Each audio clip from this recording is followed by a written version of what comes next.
압도적 재미 매불쇼. 자, 그러면 경제 이야기 요새 많은 분들이 관심 갖고 계시죠? 지금 함께합니다. 코스피 잘 들어. 왜 이렇게 올라? 이거 아주 코스피 기고만장해갖고 오냐오냐 하니까 아주 머리 꼭대기까지 올라와 있어. 최경영 기자님 박수로 모십니다. 네, 안녕하십니까. 조영입니다. 네. 안녕하세요. 네, 고맙습니다. 축하드립니다. 지금까지 홀딩 하시는 분들은 정말 승자십니다. 정말 승자십니다. 네. 대단하십니다. 예. 아니 근데 뭐 저는 분명히 말씀드리지만은 저는 주식은 사고 파는 게 아니다. 라는 어록을 제가 남긴 바 있죠. 평생 가져가실 거예요? 평생 갑니다. 절대 안 팔고? 절대 안 팔아요. 절대? 예. 어깨로 이렇게 떨어져도 안 팔어? 어깨가 어딘데? 근데 무릎까지 만약에 떨어지면? 무릎이 어딘데? 발바닥까지 떨어지면? 그러니까 지금 이 흐름과 구조가 바뀌지 않은 이상 예. 끝까지 간다는 거야. 근데 예를 들어서 뭐 어느 날 반도체를 뭐 쓰지 않는 지형이 돼. 근데 내가 반도체주를 갖고 있어. 그럼 팔겠죠. 그때. 상황과 이 지형, 뭐 기업 구조 이게 그렇죠. 변하지 않는 한 끝까지 갑니다. 예. 근데 뭐 끝까지, 뭐 나중에 이제 자세히 이야기. 자세히 이야기해 주시고. 예, 네. 자세히 이야기. 박시동 평론가 어서 오십시오. 네, 박시동입니다. 네, 안녕하세요. 고맙습니다. 코스피 만 간다고 책을 썼던 박시동입니다. 아, 이제 그 책을 다시들- 15,000짜리로 다시 만들어야 될 것 예, 같아요. 많이들 봐주시기 바라겠습니다. 네, 고맙습니다. 오늘 저는 이 주가 상황을 모르거든요. 네네네. 일단 저희가 늘 말씀드리는데요. 최경 기자님이나 저랑 원래 준비한 주제들이 항상 있어요. 근데 올 때마다 바뀌어요? 코스피가 역사를 쓰기 때문에 역사를 쓰니까. 코스피 얘기를 먼저 그냥 전해드리는 거예요. 아, 오늘도 그렇습니다. 새 역사를 또 또 썼습니다. 썼어. 장중 7,500선을 넘어섰어요. 7,500. 예, 그러니까 장중도 7,500이 넘은 게 또 최초고 예. 종가 기준으로도 7,490에 끝났어요. 어. 이것도 사상 최고치 돌파입니다. 올랐네. 예, 오르고 왔다 갔다 끝났습니다. 하는 것 같던데? 예, 뭐 초반에 쫙 올라갔다가 중간에 잠시 내려갔는데 결국에는 위로 갖다 붙이면서 올랐네. 끝났습니다. 뭐 좋은 소식이니까 몇 가지 말씀을 좀 드리면 상식 차원에서 세계 시총, 증시 시총을 보면 우리가 몇 위게요? 아, 코스피가 네. 국가 경쟁력으로 봤을 때는 한 비슷한 접근입니다. 접근을 난 네. 접근이 좋아. 나쁘지 않아 내가. 어프로치가 좋아요 지금. 나 바보 아닙니다, 여러분. 자꾸 그렇게 보지 마세요. 맞춰주시죠. 투닥 툭탁 툭탁 저를 왜 이래요? 툭 네. 8위 갑니다. 비슷했습니다. 네. 엊그제 8위였거든요. 8위에서 하나를 제끼고 어. 7위. 와. 네, 7위로 올라섰습니다. 이거 못 따라가겠어. 한국 올라가는 속도는. 예, 그렇습니다. 그래서 미국 1등이고요. 중국 미국 크니까 2등이고요. 예. 일본 3등이고 일본 3등. 그다음이 홍콩이에요. 홍콩? 그다음이 인도. 인도 좀 생뚱맞은데? 네, 덩치가 크잖아요, 일단. 덩치가 크니까. 예, 인구도 크고 규모는 큽니다. 그다음이 대만. 대만은 솔직히 자존심 상해. 그다음이 우리. 그리고 우리가 그 밑으로 캐나다와 영국을 제끼고 예, 올라와 있습니다. 와, 그래서 그래요? 예, 오늘 기준으로 세계 7위 시총을 보이면서 그러니까 대만과의 격차가 좀 있어요? 아니요, 엎어지면 코다울 때입니다. 됐다 그러면. 대만은 작잖아. 예, 대만은 그러네, 이제. 예를 들어서 오늘 우리가 예. 조금 숨고르기 하면서 조금 덜 올랐거든요. 예상한 것만큼만 올랐으면 대만도 잡을 뻔. 그랬어요? 예, 대만까지는 네. 가시권입니다. 당분간 코스피 잘 들어. 숨 고르지 마. 네. 숨도 쉬지 마. 예. 일단은 왜 이렇게 오르고 있느냐. 어제 오늘은 정말로 대단했죠. 왜냐면 그저께만 해도 7,000선이 아니었는데요.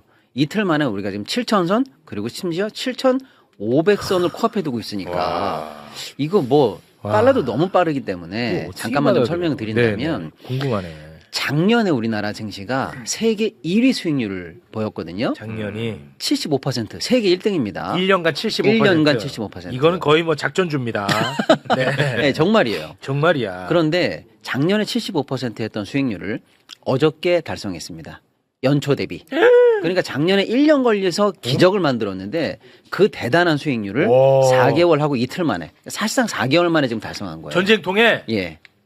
대단한 겁니다. 와. 75%가 넘었어요, 지금. 예. 연초 대비 수익률이. 얼마나 지금 우리가 급행 열차를 타고 있는지 아시겠죠? 예, 대단한 상황이고요. 왜 이렇게 빨리 오르고 있나 어떤 상황인가를 요 최근의 흐름만 설명드리면 좀 크게 보시기를 바랍니다. 뭐냐면 1분기 실적 발표가 우리도 끝났지만 주요한 선진국의 또 미국의 큰 회사들이 다 발표가 됐어요. 예. 결론은 성적들이 다 좋네. 아, 좋아요. 네, 좋아요. 이익도 또 많이 남기고 매출도 다 좋았어요. 뭐 조금 아쉽다 하는 회사조차도 사실은 작년보다는 잘하고 있습니다. 그리고 더해서 장사가 잘 되는 거 안을 봤더니 요즘 제일 관심이 뭐예요?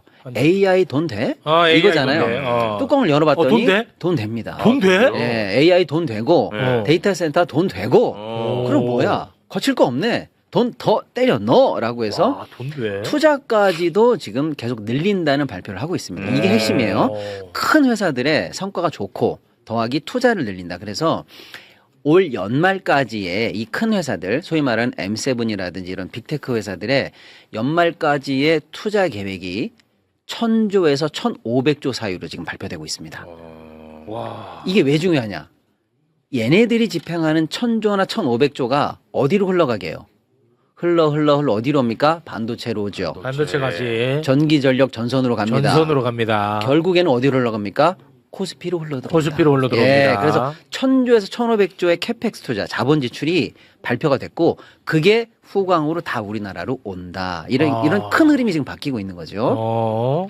자, 그다음에 미국 주식이 그래도 계속 좋은데 미국 주식이 좋은데 왜요? 네. 아, 지금 출연자 대기하시는 분들이 너무 떠들어서 김승원 의원님 조용히 해주세요. 제가 지금 네. 방송 중입니다. 예. 네. 근데 이제 이렇게 장이 좋으니까 미국 투자자들도 좋다. 미국에 계속 투자하자라고 해서 미국 반도체 회사들이라든지 미국 테크 회사들이 지금 하루에 10%씩 좀 덜 오르면 15%씩 이렇게 지금 올라가고 있어요. 미국도 그렇게 많이 올라요? 예, 미국 반도체 회사. 그럼 생각해 보세요. 걔네들은 다 우리 밑에 있는 애들입니다. 우리 쫄자인데? 쫄자죠. 쫄자가 하루에 10%씩 오르고 목표가가 지금보다 2배 이상 지금 상향 발표되고 있어요. 와. 그러니까 상대적으로 우리는 어때요? 더 싸 보이죠. 아, 싸 보이네. 예, 미국에서 3등하고 전 세계에서 4등하고 막 이런 애들이 연일 10%씩 올라가고 있는데 그럼 우리는 왜 5% 올라야 돼? 왜 3% 올라야 돼? 그리고 우린 더 싸잖아. 라고 해서 한국 시장을 다시 보고 있는 겁니다. 그래서 외국인들이라든지 우리 이 투자자분들도 우리 시장이 여전히 저평가돼 있다. 앞으로 갈 일이 갈 길이 더 멀다. 여기에 동의를 하고 계시는데 문제는 여기서 동의한다고 쳐도 네. 추가적으로 더 잡히는 호재가 뭐냐면 기존에 우리 시장에 투자했던 외국인들은 소위 말하는 큰 손들이에요. 펀드 자금들. 그렇죠. 한국 시장에 사무소 내고 직접 놓고 하고 있는 큰 손들인데 최근에 호재가 하나 더 나오고 있어요. 뭐냐?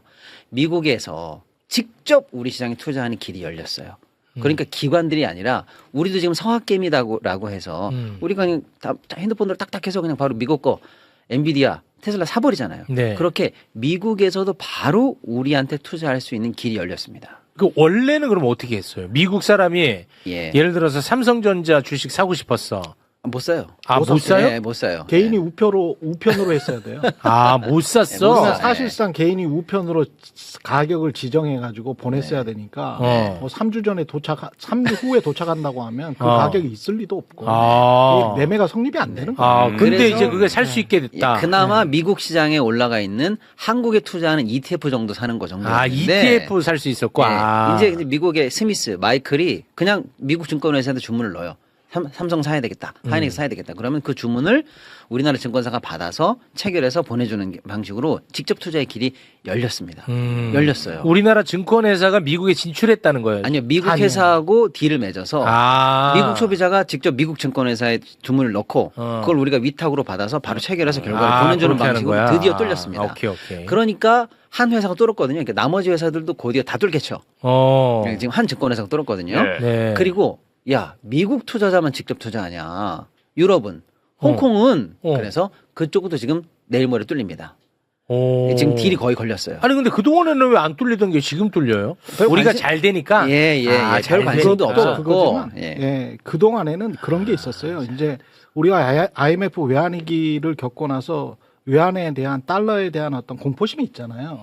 그래서 환이 달러가 왔다 갔다 유출입하는 거를 재정당국이 불편해했어. 굉장히 불편해합니다. 아, 오케이. 그래서 어떨 때는 막 밀물같이 들어왔다가 어떨 때는 썰물같이 나가면 달러가 유출입이 너무 심해지잖아요. 네네. 그러면 우리 원화가 왔다 갔다 해버릴 가능성이 높기 때문에 그것 때문에 이제 계속 막아놨던 거야 이거를. 그랬었어? 근데 오케이. 이게 일종의 이제 자신감의 반영이라고 할 수 있고요.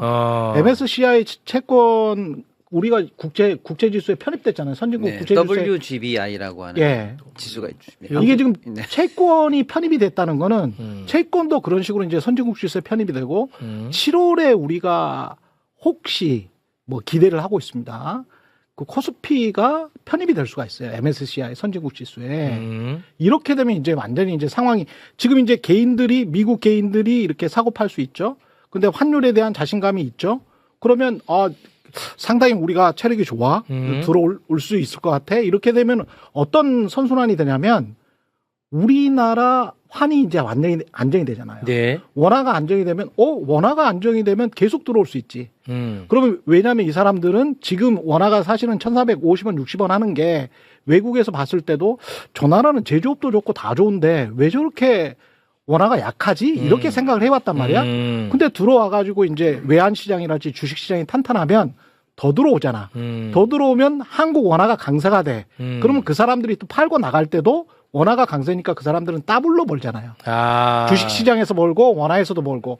그러면서 이제 그 돈이 계속 이 주식시장, 한국 주식시장에 머물면 원화 강세 기조가 상당 기간 이제 하반기 이후부터는 또 유지될 수 있는 그런 강점이 있습니다. 그래서 요거는 어떤 뭐랄까요 자신감의 표현이라고 할 수도 있어요. 네. 일석삼조입니다. 네, 오픈해도 된다. 오케이. 네. 열어. 그래서 이제 외국인 투자 통합 계좌라고 하는데 아무튼 이제 제 말씀은 그런 식으로 기존에 큰 손들 말고 새로운 수급의 창구가 열린 거죠. 또 열리죠. 근데 중요한 건 당장 지금 뭐 그쪽으로 물밀듯이 돈이 들어오고 있는 건 아닌데 이제 열렸거든요. 그래서 미국에서 지금 이런 밈이 유행할 정도예요. 야 비트코인 문 닫어 코스피가 있잖아. 이런 게 이제 미국 투자자들이 밈으로 돌고 있고 그다음에 우리로 치면 막 어떤 뭐 인터넷 사이트 주식 투자방 이런 것처럼 유명한 그런 사이트들이 있어요. 미국 투자자들이 얘기하는 거기에 드디어 이제 코스피방, 삼전방, 하이니스방이 열려서 미국 투자자들이 관심을 갖고 얘기하고 있어요. 좋아. 근데 이게 중요한 게 뭐냐면 그래서 기존에 있던 투자자들 플러스 새로 잡히지 않던 수급이 들어올 거라고 예정을 하잖아요. 네. 그러니까 이제 우리는 어떻게 해요? 좀 빠른 사람들은 미리 삽니다. 미리 그래서 사. 외국계 자금들이 지금 미리 들어온 거예요. 그래서 이틀 동안에 한 8조 이상을 샀어요. 예, 그런 어떤 흐름들이 좋아지기 때문에 6,000선에서 그냥 바로 7,500까지 점프를 할 수 있었다. 그리고 여전히 최우선 주도주인 반도체, 전기전력, 전선 변압 이쪽을 선호하고 있는 상황들이 보인다. 이게 이제 최근의 흐름이다 이렇게 보시면 되고요. 네. 오늘은 조금 주춤했던 이유는 전체적으로 세계 시장, 미국 시장, 아시아 증시 다 좋은 흐름이었거든요. 네. 근데 다만 어저께 우리가 워낙에 많이 올랐기 때문에 일부 차익 실현 매물이 좀 나왔습니다. 근데 그런 건 뭐 가볍게 숨고르기 정도 하고 가도 될 정도다 이렇게 좀 보시면 될 것 같고 이런 흐름 속에 있다. 그래서 지금 코스피 최상단을 전망했던 게 8,600이거든요. 국내외 증권사가 연말까지. 8,600. 예, 최상단이 지금 나왔던 모든 최고치가. 근데 오늘로 9,000 전망이 나오기 시작했습니다. 9천 전망. 그 전망하는 사람은 누군데 맨날 그렇게 봐가면서 해. 아니 맨날 받고 쑥 보니까 오를 것 같으니까 9천. 정확합니다. 맞아요. 그럴 수밖에 없어요.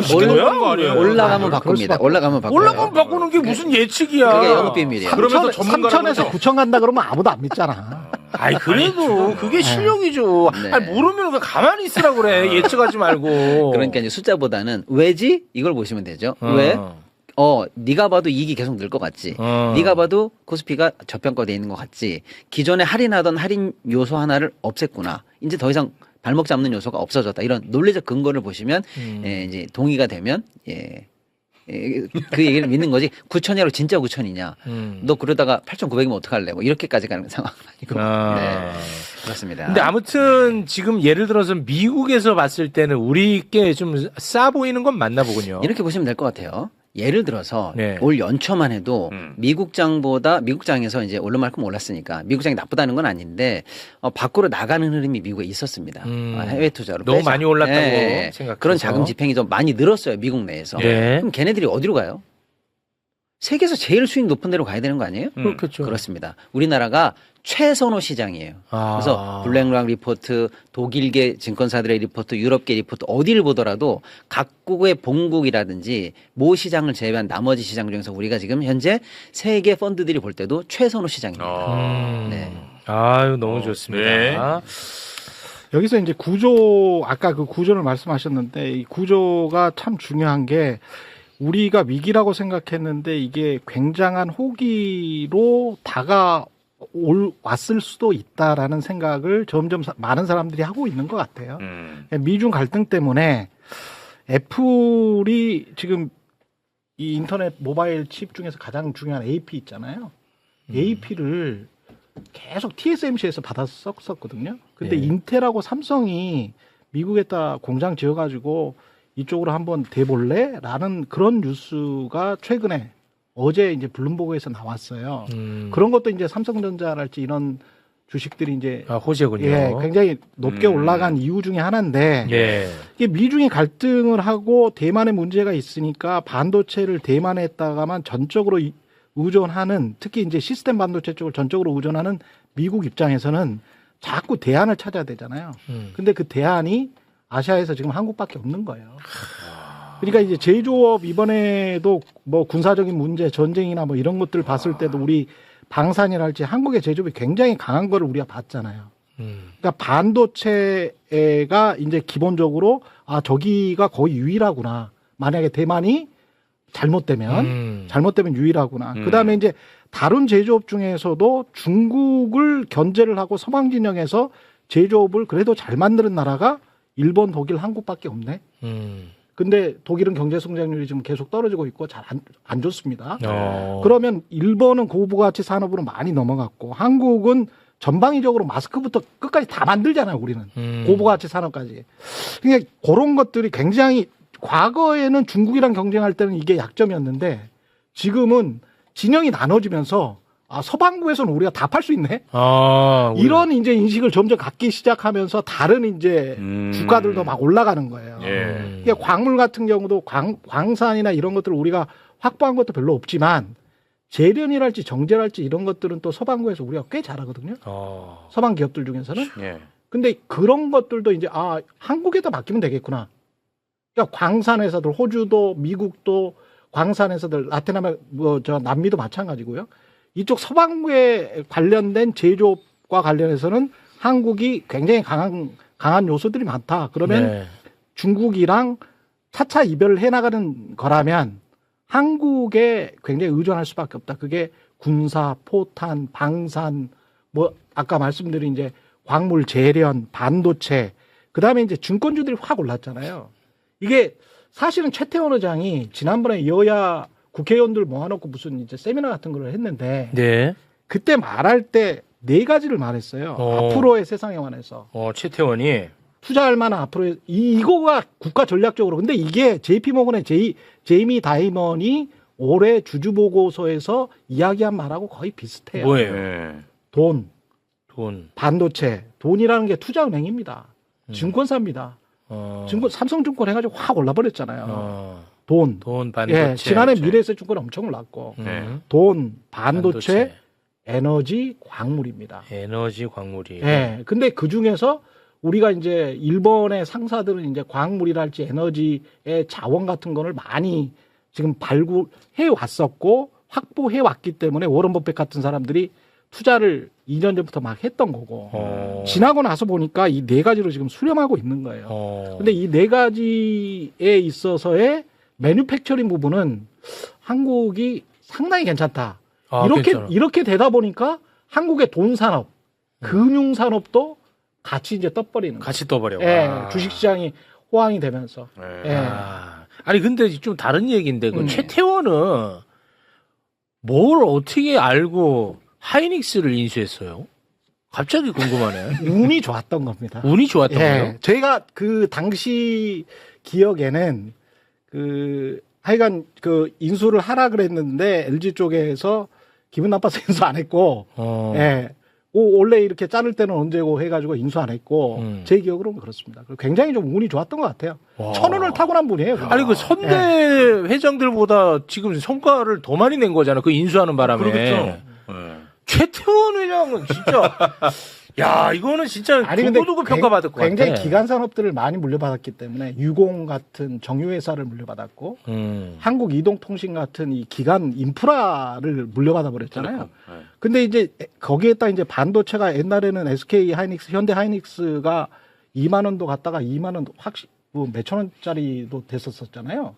그러다가 이제 망할 뻔한 회사가 부채 덩어리였던 회사가 이렇게 됐는데 그 사이클을 최태원 회장이 다 예측했는지 뭐 했는지는 모르겠습니다만은 저는 천운이라고 봅니다. 천운도 굉장히 많이 따랐다. 예. 근데 아주 중요한 포인트를 저는 이제 내포하고 있는 질문이에요. 최욱 앵커 얘기가 뭐냐면 우리가 창업을 해서 돈과 노력과 기술을 막 갈아 넣어서 회사를 성장시키는 모델이 하나 있고 이미 성장한 회사 또는 성장한 회사를 사면 되잖아요. 네. 네, 똑같은 얘기예요, 결론적으로는. 그래서 사실은 이런 어떤 M&A 같은 것들은 큰 회사한테는 굉장히 중요한 전략이에요. 네. 그래서 오히려 돈을 쌓아놓고 M&A를 안 한다? 그럼 너 뭐해? 그렇지. 이렇게 저평가받고 혼나야 돼요. 혼나야 돼. 그리고 오히려 돈을 많이 쌓아놓고 조만간에 큰 M&A를 할 것 같은 회사들이 있다. 그러면 기회가 내포돼 있는 거죠. 예, 그런 측면에서 아주 중요한 얘기를 한 거고 중요한 경영 전략입니다. 그래서 그걸 이제 할 수 있는 우리나라 회사들이 몇 개 있어요. 삼성전자 같은 경우에는 지금 한 150조 정도 현금이 쌓여 있거든요. 그래서 하이닉스도 현금 100조를 마련하겠다. 이런 얘기가 지금 가고 있는 거예요. 예, 그 다음 성장 동력으로 예, 전 세계는 유망한 회사를 사면 되거든요. 예, 그럴 수 있는 가능성 있는 회사를 눈여겨보는 것도 그래서 좋은 포인트입니다. 네. 당시에는 아마 최태원 욕 많이 먹었을 거야. 처음엔 좀 힘들었어요. 이상한 거 샀다고. 네, 처음엔 힘들었고요. 그러니까 나는 꼭 뭐 우리 다 이렇게만 얘기할 건 아닌 것 같아. 네. 욕 먹으면서 어찌됐든 샀을 거 아니에요. 네. 와, 최태원. 진짜 대단하죠. 그럼 뭐 자꾸 그 얘기 뭐 마누라 빼고 다 받고 그런 얘기 왜 해요? 그거 왜 하는 거예요? 그 얘기. 그 이건희 회장 얘기인데 그거는 막 마누라 빼고 다 받고 농담이 아니야 농담이 진짜 한번 우리 해봐야 돼. 네. 그거 왜 해요 지금 SK 얘기하는데? 거기는 이 마누라까지. 아, 헤이! 이거 지금 나 최태원 좋아해요. 알겠습니다. 네, 고맙습니다. 자, 그럼 다음 이슈는 네. 어떻게 할까요? 한번 갔다가 올까요? 예, 네. 갔다 오죠. 세금 이야기 좀 합시다. 세금 얘기. 예, 그 제가 요새 막 길거리를 돌아다니다가 사진을 막 찍게 될 수밖에 없어요. 사진을 좀 찍은 게 뭔데? 있는데 뭐야? 부동산 폭탄이 온다.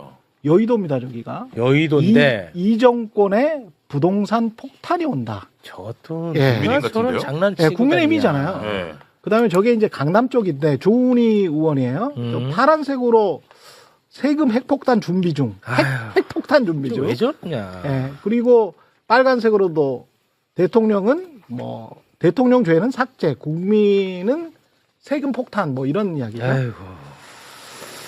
뭐 그런 저런 이야기를 하는데 저 이야기의 그 뭐랄까요 시작이 국민의힘이 이제 사실이나 이런 것들을 이제 굉장히 뭐랄까요 부풀리고 과대 포장하고 약간의 거짓과 왜곡을 넣어서 이렇게 국민들을 협박하는 게 굉장히 오래됐는데 네.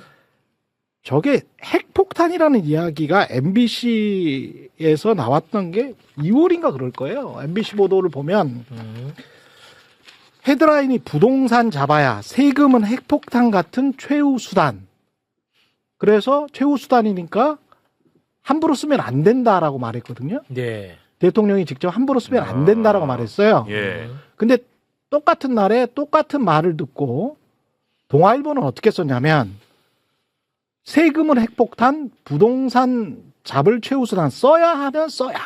아, 같은 거를 완전히 다르게 썼네. 예. 이거를 이런 식으로 이제 그 뭐랄까요. 그러니까 제대로 그 사람의 진위를 듣고 그대로 보도를 하는 쪽하고 이거를 어떻게든 꼬는 쪽이 있는데 그걸 꼬면서 또 왜곡까지 하는 것 같습니다.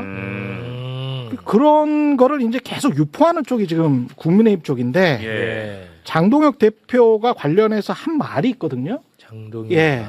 한번 좀 보여주실래요? 영상이 준비되어 있습니까? 예. 아, 그럼 영상 한번 보겠습니다. 영상 한번 봅시다.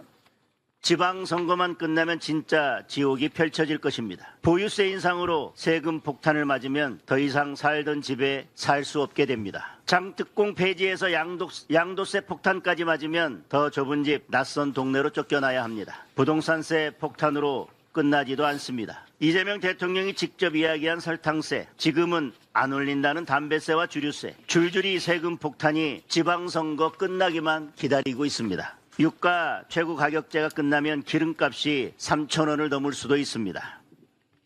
저렇게 또 장난질하고 있습니다. 그나마 저희가 공부가 돼 있어서 저게 얼마나 말도 안 되는 얘기인지는 압니다. 송원송 원내대표 같은 경우는 기획재정부 출신 아닙니까? 그렇죠. 그런데 4월 20일인가 뭐 브리핑 자료를 보니까 세금이 10배가 오를 거다 뭐 이렇게 해놨더라고요. 그랬어요. 예, 보도자료를 냈고 그랬던데, 근데 이게 어제 오늘 일이 아니고 2006년도 자료를 제가 한번 보여드릴게요. 국민의힘 자료를 보여드리겠습니다. 그때는 한나라당이었습니다. 한나라당의 노무현 대통령 때 지방선거 앞두고 세금 핵폭탄 공격을 하겠다고 선포를 했다. 노무현 대통령이. 예, 저게 2006년도인데 저 말을 한 한나라당 부대변인이 누군가요? 이정현입니다. 이정현. 예. 그러니까 공관위원장 했던 이정현 씨가 그때는 부대변인이었는데, 이게 우리가 세금과 관련해서 제가 좀 이따 KB 부동산 보고서를 보여드릴 텐데요. 꼭 좀 특히 젊은 세대분들이 아셔야 되는 게 2006년이 어떤 때냐면, 이 세금 핵폭탄 이야기할 때 2006년이 어떤 때냐면 우리나라에서 부동산 실거래가가 실거래가로 등록하라고 한 제도가 처음으로 도입된 해예요. 2006년도가. 실거래가로 그러니까 내가 5억의 집을 샀으면 5억의 집을 샀으면 옛날에는 2006년 이전에는 2억 5천에 샀어요. 이렇게 거짓말을 하고 구청에다 신고를 해요. 그걸 다운 계약서라고 했거든요. 그거를 다운 계약서라고 하는구나. 네, 그걸 다운 계약서로 했어요. 그러면 나중에 이제 집을 팔 때 2억 5천, 뭐 5억짜리를 뭐 3억에 샀다고 쳐요. 3억에 사서 이제 신고를 했어. 그러면 나중에 이게 집을 또 팔 때도 3억 5천에 팔았어요. 뭐 이런 식으로 신고를 하는 거야. 세금 덜 내려고? 양도소득세를 거의 안 냈죠. 이런 방법으로 수십 년 동안 양도소득세를 안 냈고, 시가를 이런 식으로 거의 모든 국민들이 탈세범이었습니다. 솔직히 말해서. 다 그랬어. 수십 년 동안. 네. 모든 정치인들과 모든 교수님들 다 그랬어요. 네네. 예. 근데 2006년도에 마치 김영삼 대통령이 금융 실명제 하는 것처럼. 네. 야, 부동산도 실거래가를 제대로 신고해가지고 그거 등록해라. 라고 했던 애가 이 해입니다. 근데 이 해에 그냥 이제까지 세금을 안 냈던 거야, 사실은. 네네네. 대한민국 국민들이. 부동산 관련해서. 예. 그래서 사실은 장년층 이상들은 부동산과 관련해서는 세금으로 엄청난 혜택을 봐왔거든요. 그러네. 사실상 탈세를 많이 해왔습니다. 이런 미비한 제도들 때문에. 네. 근데 이때부터 세금은 핵폭탄이라고 한 거야. 이때부터 2006년부터. 예. 실거래가 제도가 도입되지도 않았는데 세금은 핵폭탄이라고 한 거예요. 그러니까 기본적으로 금융질서랄지 가격의 제도 자체를 형해화시키는 정당이에요. 이거 못 그러니까 말이 안 됩니다, 이거. 못 써. 아니, 국가가 이게 우리가 어디 어떤 아프리카 대륙 수준의 어떤 나라도 아니고 인터넷이 이렇게 발달된 나라에서 2006년도에나 이게 도입이 되고 그거를 또 방해를 하고 20년이 지난 다음에도 야, 세금은 핵폭탄이야. 세금은 핵폭탄이야. 핵폭탄 준비할 거야. 핵폭탄 준비도 안 했어. 안 했어. 안 했는데 정상적인 세금에 관해서 부과를 하는 것도 핵폭탄이기 때문에 세금은 못 내. 세금 못 내면 어떻게 됩니까? 나라 재정 빵꾸 나고. 나라 재정 빵꾸 나면 어떻게 됩니까? 복지가 안 되잖아요. 네. 우리도 좀 이렇게 미국이나 유럽처럼 일반 주민들이 어디 구청, 어디 짐 같은 운동 센터 같은 데 가잖아요. 그럼 미국이나 유럽 가보면 사람들이 그런 말씀들을 하세요. 야, 어떤 구청 운동센터가 체육시설이 우리나라 호텔보다 더 좋네? 오. 진짜 호텔보다 더 좋아요. 진짜로. 진짜 훨씬 좋아요. 와, 그 근데 삶의 질이 그게- 올라가지. 근데 그게 보통 4인 가족에 한 달에 한 5만 원 정도밖에 안 합니다. 그렇게 럭셔리하게 살 수 있는 거예요. 그럼 우리도 그렇게 가자. 세금을 제대로 걷고 그렇지. 그걸 가지고 공공복지를 늘리면. 네. 근데 왜 맨날 어떤 사람들만 특정 한덕수 같은 분들은 저거 뭐 선거 관련돼서 그러고 있는데도 가서 수영하셨잖아요. 호텔 갔잖아. 예? 호텔. 롯데호텔 가셔. 근데 롯데호텔 가가지고 그런 분들만 네트워킹 하잖아요. 예? 왜 아직도 그런 나라가 당연합니까? 그건 안 돼. 말이 안 되잖아요. 그러니까 그렇습니다. 거들 거는 걷고 네. 이 세금 가지고 또 사람들 겁주고 야 세금 거두면은 마치 무슨 뭐 표가 다 달아날 것처럼 그래서 이제 민주당도 겁먹어서 위축돼. 위축되고 음. 그래서 정치를 이거는 정말 하질로 만드는 거예요. 최악이야. 하질로 만들고 국민들을 정말 하질로 만드는 겁니다. 내가 있는 한 이제 이거 안 먹혀. 예. 자식들 말이야. 마지막으로 KB죠. 국민은행에서 부동산 보고서를 냈는데 국민은행에서 부동산 보고서를 냈는데 부동산 보고서에도 그렇게 나와 있더라고요. 뭐라고? 부동산 보고서 좀 저기 띄워주실래요? 있네. 예. 소개해드려. 네, 자 제가 읽어드릴게요. 향후 부동산 세제 개편 방향에 따라 핵심 지역 수요 쏠림 완화 기대라고 하면서 향후 부동산 세제 개편 방향과 시장 상황에 따라 점진적으로 완화될 것으로 판단된다. 단기적으로 고가주택 보유세 부담 증가는 대출 규제와 함께 과도한 투자 수요 유입을 제한하는 요인으로 작용할 가능성이 크다. 중장기적으로 서울 핵심 지역의 수요 집중 현상을 완화하는 효과가 기대된다. 저게 뭡니까? 보유세 부담 증가시키고 양도소득세 개편하면 투자 수요가 위축돼서 부동산 가격이 내려가고 안정화될 것이라는 이야기잖아요. 네. 세제와 관련해서 KB에서 중립적으로 객관적으로 이렇게 이야기를 하는데 이 좋은 건데 나는 왜 화내는지 모르겠네. 아니 근데 저희가 말씀드리는 거는 왜 이렇게 KB에서조차도 객관적으로 중립적으로 이렇게 세제에 관해서 이야기를 하는데 왜 한국의 언론이랄지 일부 특별한 어떤 정당 그리고 그 정당을 믿는 분들은 세금과 관련해서 그렇게 알레르기 반응을 보이는지 이해를 못 하겠다는 거예요. 그러니까 세제도 적정하게 거둘 수 있으면 걷고 네. 그게 물론 소비가 위축되는 선까지 막 거둬라 그런 말은 아니에요. 그건 아니야. 그런 말은 네, 아닙니다. 그렇게 하지도 않아. 네, 경기가 침체되고 뭐 소비가 위축되는 선까지 막 거더라는 게 아니고 네. 이제까지 2006년 이전부터 지금까지 수십 년 동안 부동산으로 사실상 전 국민이 탈세 및 거대한 절세를 해왔습니다. 네? 그러면 그 정도 드셨으면 그만 먹어라. 이제는 정상적으로 좀 내자. 그렇습니다. 그리고 특히 아파트 가격 많이 오른 지역들 있잖아요. 많이 올랐잖아. 강남, 서초, 송파 같은 예. 지역들은 좀 정상적으로 냅시다. 정상적으로 좀 내. 네, 정상적으로 내는 거를 가지고 자꾸 예. 정상적으로 내라 그러면 뭐 사회주의 좌파라 그러고 말도 안 돼. 이런 거는 이제 그만합시다. 네. 네. 예. 아유, 너무 좋은 말씀입니다. 이제는 뭐 이런 장난질이 안 먹힙니다. 예. 예. 국민들이 똑똑해졌어요. 네. 예. 이번에 그 장특 홍대 폐지 축소와 관련해 그 SBS 여론조사 결과 보셨죠? 못 봤어요. 못 봤어? 나 SBS 안 봐. 매불쇼에서 다뤘잖아. 매불쇼도 안 봐. 미안해. 저 귀 닫고 눈 닫고 다니니까 되겠어 그러니까. 근데 아무튼 간에 그걸 했는데 사람들이 안 속더라고. 안 속지? 안 속더라고. 안 속지? 진짜 이게 봐봐. 아. 축소 폐지에 대해서 찬성이 56이야. 이것도 우리는 굉장히 만족했어. 아. 그런데 표본 추출을 봤더니 네. 서울시의 무주택자 비율보다 무주택자를 덜 잡았더라고. 덜 잡았어. 그런데도 이 결과가 나온 거야. 유주택자가 더 많았구나. 그렇지. 그런데 나온 거야. 우리는 희망이 있는 거지, 하나. 그러네요. 그 유주택자라고 다 이게 세금 걷는 거에 관해서 무조건 반대하지는 그건 않거든. 아니다. 합리성으로 따지는 거야. 그렇거든. 세금 많이 내서 내가 애국한다라고 하시는 분들도 엄청 많아요. 많아요. 네. 네. 고맙습니다. 네. 뭐 더 있으십니까? 네, 오늘은 시간이 없더라도 한번 해야 될 것 같아요. 한번 해야 너무 돼요. 중요한 아, 얘기거든요. 네. 뭐 이 얘기를 이제 설명드릴 텐데 좋습니다. 좀 뭐 자잘하게 뭐 세율이 올라가냐, 이율이 올라가냐, 뭐 이런 얘기를 할 때도 있지만 어떻게 보면 뭐 뭔가 큰 구조가 바뀌려나 보다. 그래? 이런 얘기가 사실은 더 중요할 때가 중요한데, 있어요. 이거는? 예. 최근에 이제 청와대 정책실장 김용건 실장이 네. 페이스북에 사면타로 글을 올렸어요. 네. 그리고 이제 대통령께서도 어저께 국무회의에서 또 직접 멘트를 달았거든요.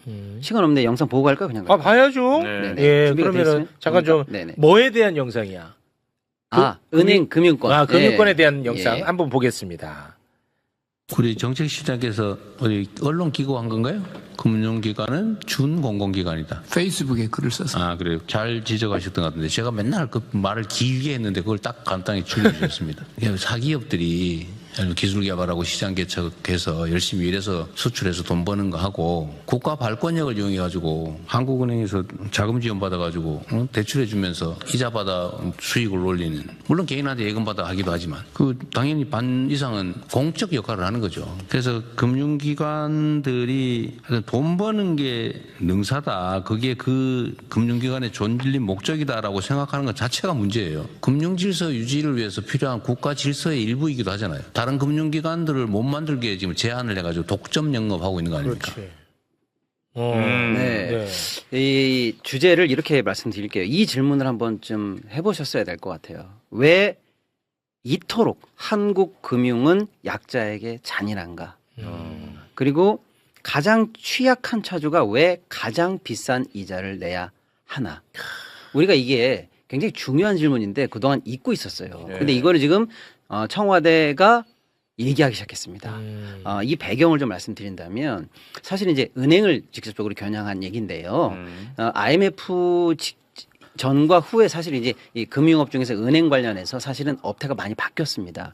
쉽게 말씀드리면 그때 은행들이 막 무너졌잖아요. 그래서 새로운 은행으로 이제 막 개편되기도 하고 국가 경제에 큰 짐이 되기도 했어요. 그래서 그 이후에 IMF 직후에 은행 관련한 체제가 어떻게 바뀌었냐면 무조건 안전한 게 최고야. 은행도 살아야 돼. 그리고 위험 회피하는 게 제일 경영 잘하는 거야. 라고 하는 시스템이 마치 선처럼 지고지순한 선처럼 받아들여졌습니다. 그 결과 어떻게 됐어요? 은행들은 위험 회피하는 게 능력이구나. 이게 내가 합리적으로 경영하는구나 라고 생각이 되니까 어떻게 돼요? 부자들에게 더 많이 사실은 대출을 해주고 안전하니까요. 안전하니까. 그리고 낮은 금리로 더 돈 갖다 쓰세요 이렇게 해주고 취약한 차주들에게는 적게 대출해주고 당신들 언제 부도날지 몰라, 언제 빵꾸 날지 몰라라고 하니까 더 높은 금리를 적용하는 이런 방식의 영업이 그냥 선인 것처럼 합리적인 것처럼 늘 금융은 그런 거야라고 우리가 판단하고 지금 거의 30년 이상을 이렇게 살아왔거든요. 네. 그게 이상하다. 그 얘기를 하는 거예요 지금 청와대가. 네. 왜냐하면 가만히 보니까 왜 부자들에게는 쉽게 대출이 나가고 어려운 차주에게는 약하게 대출이 나가나? 니네 왜 이렇게 일을 해? 라고 보니까 그 안에 신용평가 시스템이 자리 잡고 있는데 가만히 보니까 그 시스템은 뭐야? 지금까지 뭘 갖고 있어? 월급이 얼마였어? 어떻게 살아왔어? 라고 하는 과거를 기준으로 그 모든 것을 잘게 쪼개서 판단하고 평가하는 영업만 해왔네. 그런데 앞으로 꿈이 크거나 또는 나는 갚을 의지가 더 크거나 하고 있는 이 미래, 의지, 이렇게 정량화되기 힘든 것들, 이런 것들은 왜 평가 안 해? 라고 하는 게 사실은 의문이었거든요. 네. 근데 그런 거 왜 합리적으로 얘기 안 하고 지금까지 지내왔어? 라고 정확하게 청와대가 지금 다시 의문을 던지는 겁니다.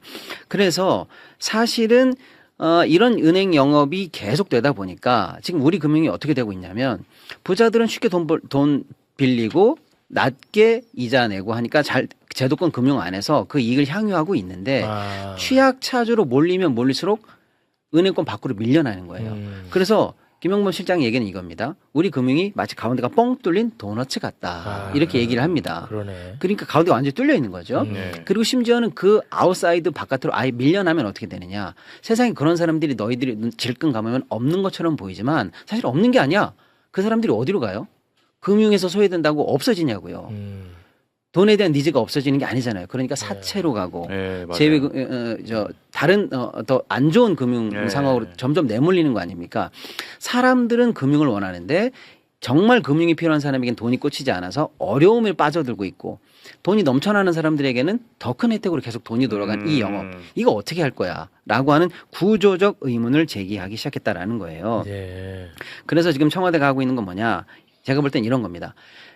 좀 더 많은 사람을 따뜻하게 끌어안는 포용적 금융으로의 대전환을 시작하는 거 아니냐 이렇게 보는 거죠. 근데 이 말이 그냥 사회 용어가 아니에요. 원래 있는 말입니다. 포용금융이라는 말이요. 있는 말이에요. 근데 우리가 너무 이걸 낯설게 여기고 있어요. 금융은 원래 딱딱한 거 아니야? 잔인한 거 아니야? 돈에는 피가 없는 거잖아. 이렇게 생각했는데 그게 아니에요. 원래 있는 말입니다.